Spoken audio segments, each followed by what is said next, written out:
Good afternoon বন্ধুরা। তো চলে এসেছি একটা নতুন ভিডিওর সাথে। আর আজকে ছিল মেয়ের স্কুলে সাইকেল দেওয়ার দিন। তো সাইকেলের ভিডিওটা তো আমি করেছি, কিন্তু ভিডিওটা এখানে দেওয়া যাবে না, কারণ বারণ আছে, দেওয়া যাবে না। সেই কারণে মেয়ের স্কুলের ভিডিওটা আমি দিলাম না। আর আমরা যাচ্ছি হচ্ছে নন্দনগরের ভিতরে রাস্তাটা দিয়ে। এটা হচ্ছে নন্দনগরের ঝিল। আর ঝিলটা খুব সুন্দর। আর এখানে একবার না কুমির উঠেছিল এই ঝিল থেকে। তো মেয়ে সেই কথাই বলতে বলতে যাচ্ছিলাম আমি আর মেয়ে। আর ওই যে দেখছো ঝিলের ওই পাশটা দিয়ে কালী পুজো হয়, কালী পুজোর সময় আমরা ওখানেই ঠাকুর দেখতে আসি। প্রচুর পুজো হয় ওই পাশটা দিয়ে, সব থিমের পুজো হয়।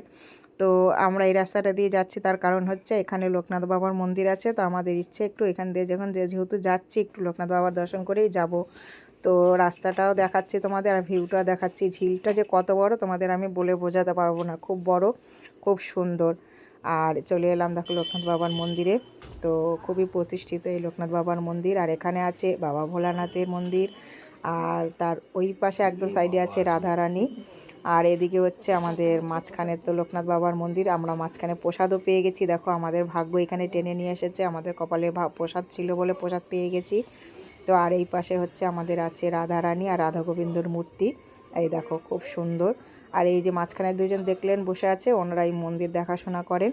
তো এসে প্রণাম করেছি, প্রণামই দিয়েছি বাক্সে। আর প্রসাদও পেয়েছি। তো চারিদিকটা একটু ঘুরে ঘুরে দেখছিলাম, ভিডিও করছিলাম। আর এদিকে মেয়ে দেখো ভোলানাথের নাম জপ করছে, কারণ হচ্ছে ও ভোলানাথের একটু ভক্ত। তো চারিদিকের ভিউটা একটু তোমাদের ঘুরে দেখাচ্ছি, দেখছো খুব সুন্দর। আর এই জায়গাটা এত গাছ না, এখানটা পুরো সেট দেওয়া আছে এই মন্দিরটাতে, কারণ এখানে সন্ধ্যাবেলা প্রার্থনা হয়, গান বাজনা হয়।